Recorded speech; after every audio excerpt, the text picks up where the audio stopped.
I'm going to show you guys my indoor brooder setup. So I will keep the newly hatched chicks, they're up there, in the house for about 4 to 5 days. I used to keep them in a lot longer, but my cat Gustafer is a menace. So I'll show you my indoor setup, and then after I know that they're eating well and walking well and there's like no splayed legs and that kind of stuff, I do move them outside to the pool house brooder. But I'll show you what I do inside the house for the first few days. So I just use a big tote. Hi, me. I use a big old tote. I have another one here for my next hatch. I use puppy pee pads because I don't like to use shavings when they're freshly hatched. I just don't want them to like eat them or anything. So this is the Brisnia heat plate. I have an opinion about that. And then I have their food and their water. And then under the heat plate, I keep one of those non-skid rug things. So I use that non-skid rug thing to help with splayed legs because the puppy pee pad can be slippery. I also use them in my incubator once they go to lockdown. I do, once they're in the house, grind the feed. I don't do like a wet mash. I grind it in my Vitamix. And it's like that kind of a powder. So that works really well for the babies. And then I know that they're actually eating it because even though I buy the crumble is still, a little bit bigger for their tiny little beaks. So that's what I use inside the house. And then actually it's just about the same setup when you go outside to my pool house, other than I use shavings out there. But they're about a week old when they go on that. And I don't use like the non-skid mat. But I do use another brooder plate. I don't use heat lamps, but you guys know that I had the big fire. So, lesson learned. I do have brooder plates. And then my review on the brooder plates is Brisnia. Okay, I keep them inside now. I have probably, I have 2 of the really, really big ones and 3 or 4 of the smaller ones. The Brisnia Eco Glow has that little red light to tell you it's on.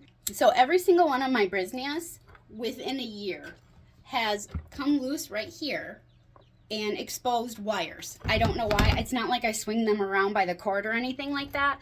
So they literally just sit like this in a tote. For the fact that they loosen up right there, this one I've had to fix, and show exposed wires for nothing. Teeny little babies are not doing that. I store them gently in a tote downstairs. I'm not messy. So what I have like 5 or 6 of these. I've had to fix every single one of them with like liquid, electrical tape because of the exposed wires. And I'm not setting this with exposed wires on chicken shavings. So Brisnia, you need to step that up. So I only use these in the house, and you can see I even wrote on there like no shavings, exposed wire. Even though it's fixed, I'm not messing with it after I had the fire. I do have 2 very large of a different brand, and I'll have to find out what that is, but I like those because those are really nice and big. But inside the house, I do use these after I fix the wire after it breaks. These are my 3 incubators that I have running right now. These guys just hatched, and I'm getting ready to take them out and put them down in the brooder. Hi, me again! So the one thing with the NR360s is when I lift this off, and I take it off to move the chicks out, they tend to fall out. And if you can see, like I've actually had a chick fall out the back and down here and then onto my floor. And I think that that's kind of like my biggest issue with these is that can happen, that when I take this off, nothing is holding the chicks in.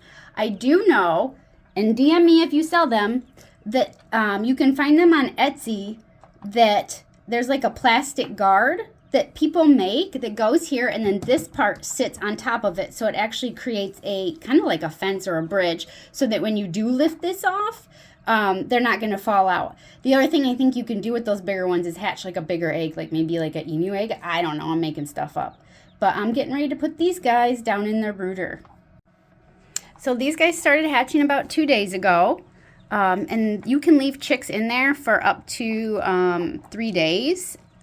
Once they start kind of pecking at stuff and wanting to eat, I tend to get them out of there. I think this was a really good hatch. I think there's a couple eggs that did not hatch. The hardest part about having chicks in an incubator is You can't open it. Don't open it. If you have one struggling, give it a couple hours. It probably is just tired. But now that I think I only have like 3 eggs that are unhatched. And they could still be in the process of hatching. And when I open my incubator, it could instantly shrink wrap them and they won't be able to get out of the shell. So I only open my incubator when I haven't seen movement from those last couple eggs that haven't hatched. Or if I'm ready to get all my birds out because they are dry and ready to go into the brooder. Oh my goodness, you're going to be pretty. But I do still candle and check those eggs that are unhatched to look to see if they've even cracked the shell a little bit. And if they do, I got to help them because I just opened the incubator and probably shrink wrap them. The one thing about helping them, oh my gosh, look at this one. Hi, Dolitos. The one thing about opening the incubator is if I have a chick who hasn't hatched but is still in the egg but trying, and you shrink wrap them, at the same time, that chick may never have hatched on its own. It could be like weak or struggling or just wasn't meant to be on this planet. And that, unfortunately, when you open your incubator, you take that chance that you have now helped a chick that was never meant to live. And that's a hard decision because you want to help them all. I give mine a chance. I give it a shot. Oh, street curl there. So I do help mine, but I don't help mine until like day 3 of hatching. And I will say it's a 50-50. 50% of the time we still have to put that chick down because it's mangled. A leg is hatched backwards. I've had chicks hatch with exposed bones. I had one that had an elbow, like its skin was here, and the elbow was completely just inside bones and ligaments and stuff. It was gnarly. All right, I'm getting ready to get these babies out of here. And I do need to order one of those rings because I do feel like trying to get the babies out without them falling out of the incubator is probably one of the most stressful things for me because I have dropped them. Oops! So I am getting ready to get them out, and if I had that plastic thing that you can buy like on Etsy, I probably in this moment wouldn't be as stressed because it would already be in place. But I am using a towel. I'm going to take these guys, and I'm going to lift this lid off, and then I'm going to take them and put them straight down here in their little brooder. And then I'm going to go through the eggs that are left with a egg candler and see if there's any life, if they've pipped, and how it's going for them.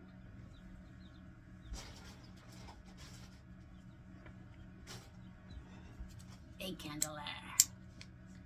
All right, babies, you ready? Oh, please don't fall off. All right.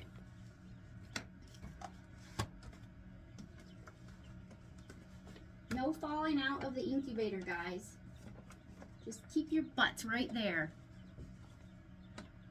All right. Hi.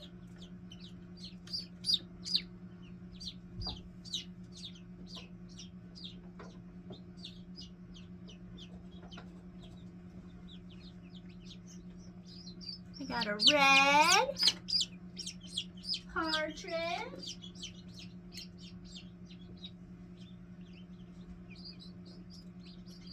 a pink from Celebration Silkies. Hi, cuties. These so small. Ooh, this is a white from Happy Peeps and Sheeps. A bunch of blacks.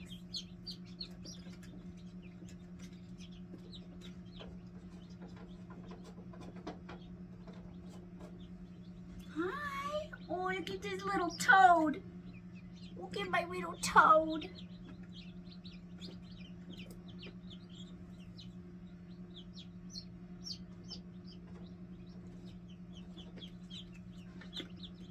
Hi. Why do I have so many? Oh, Laura's blacks.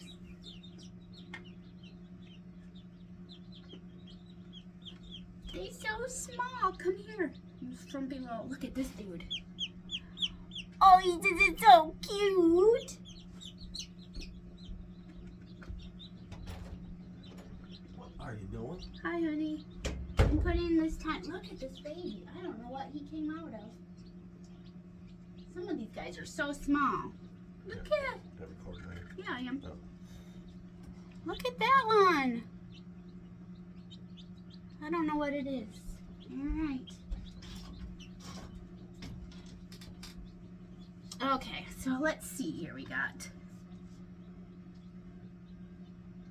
You're still working at it. I see you. 2 pips.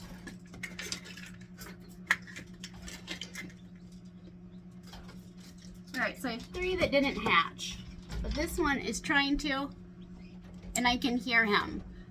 So I'm gonna pop him out of there like a pistachio. I have this one. I don't hear anything, but he's pipped, so I'm gonna check for movement. He actually looks shrink wrapped, so I'll probably pop him out of there. But I don't hear any signs of life.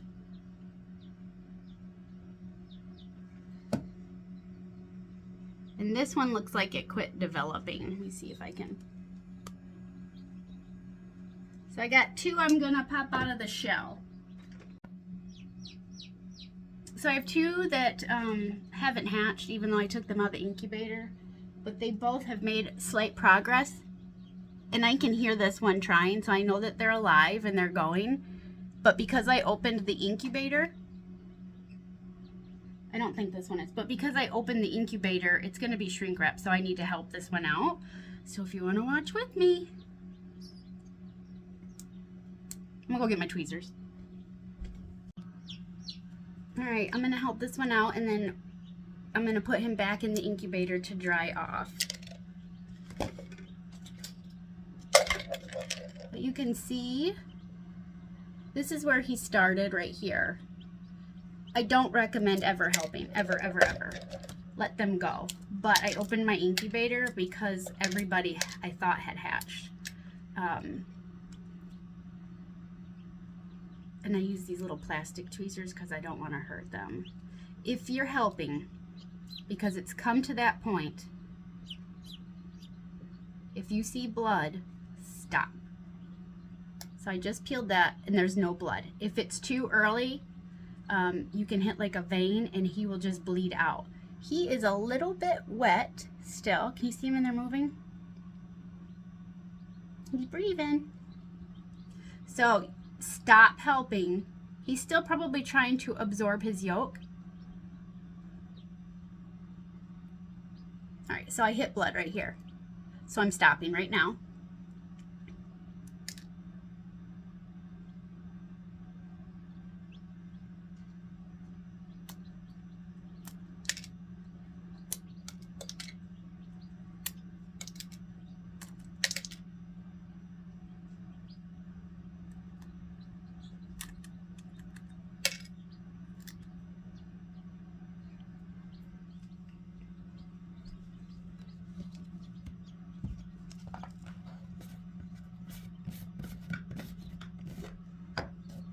So I am putting him back in the incubator because I hit some blood. But this is where like a nice warm water mister works, because this right here is gonna suction onto him. So I am just dripping some water along the shell so that hopefully he doesn't, you can actually see where he started to shrink wrap. See how, let me get that out of the way. See how in there, you can see it separated from the shell? That's the beginning of shrink wrapping. So I made the right decision, but because he's bleeding, he hasn't absorbed everything yet. So I'm just gonna re-dampen this inside right here and put him back in the incubator. And honestly, it's 50-50. He may or may not make it. Because I hit blood, he could bleed out, or maybe he's disfigured and he just didn't hatch in time. But I want to give him the best shot possible. If you are like a nervous Nelly and you're afraid of a struggling chick, just let him be. Don't try to help, because nature will just take its course and he will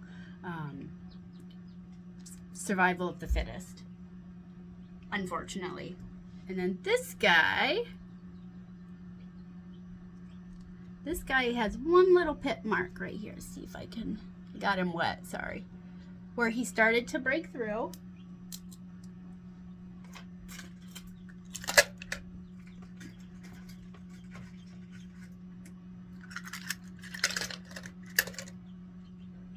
I found another egg that didn't hatch, so I'm going to check him too. But I want to get this incubator back covered up so my little guy don't get cold.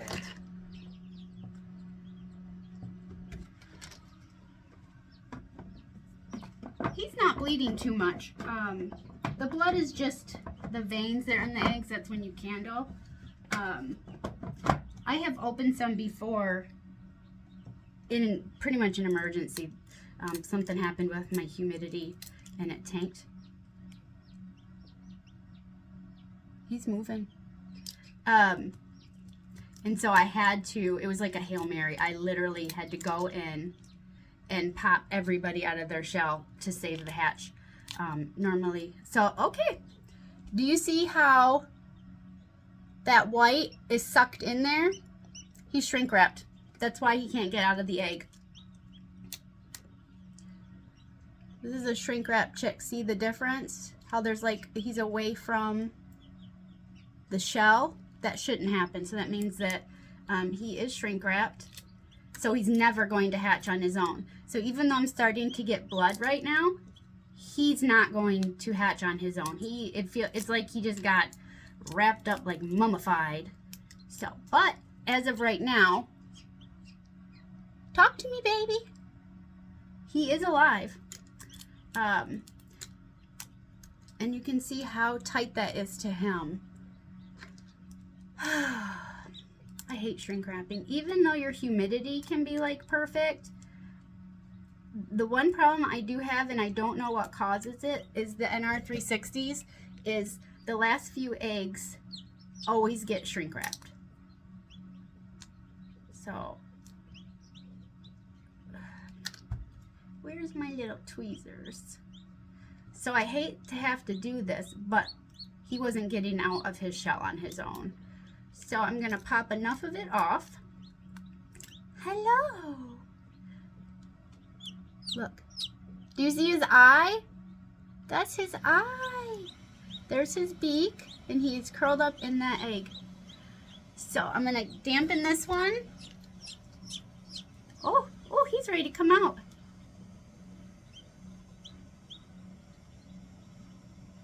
I'm just dampening that membrane again. And make sure that he has room to continue absorbing his yolk that's in there and the blood that's left, but also that it stays damp enough that he can get out of his shell in the next little bit. The hatching is hard. It's hard work. It can take 24 hours for a baby to come out of that shell. You're right. He is not bleeding bad, so I'm going to pop him out. You guys can watch. He's right here. And I'm being so gentle. Teeny, teeny little chisels away.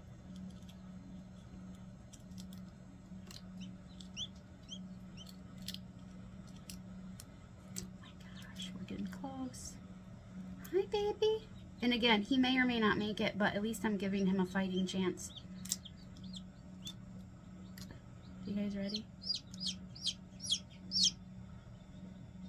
I'm not going to take the egg completely away because he can still be absorbing his yolk and it could be hooked to the egg. So I know that he's free. And I'm going to let him be in the incubator just like this.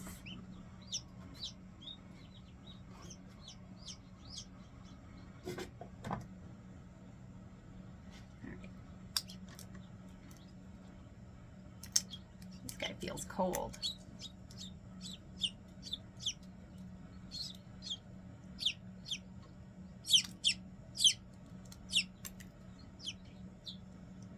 I hate having to help, but this is just one of those times.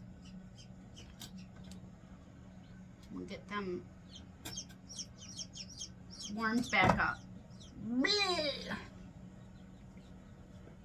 All right, let me take a look at this one.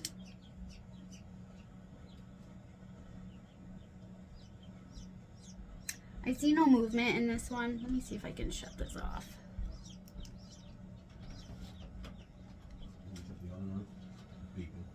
Yeah, I see no movement in this one, but I'm gonna guess that he is shrink wrapped. But I'll open it so we can see. And this one, I'm going to guess the same. And the only reason I'm going to say I guess that they're shrink wrapped is because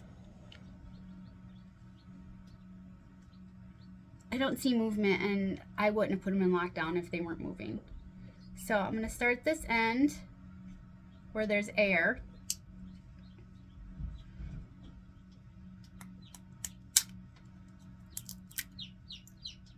Yep.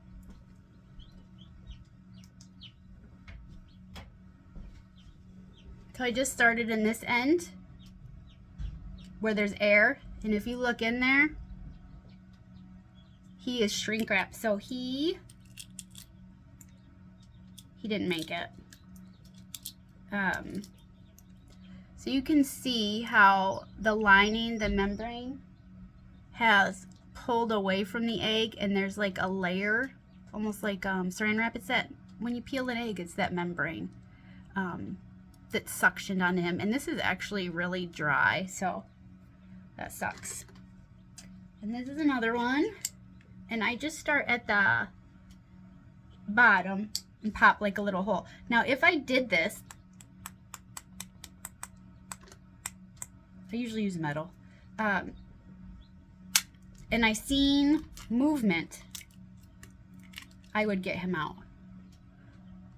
Can you tell? He's shrink wrapped.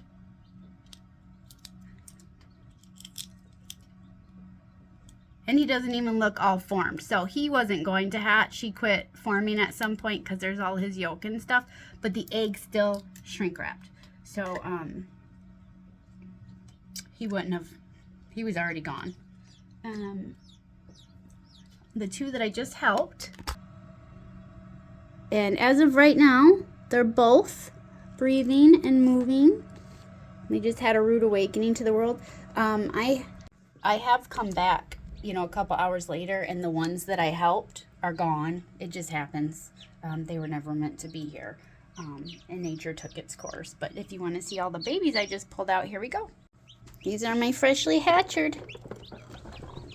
Hi, babies.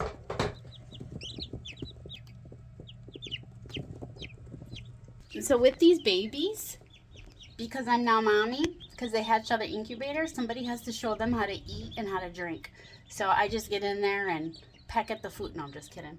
But I'll show you what I do to encourage the babies to come out and eat and drink. They can survive like 3 days, right after they hatch, for 3 days on the yolk that they absorb during the process of hatching.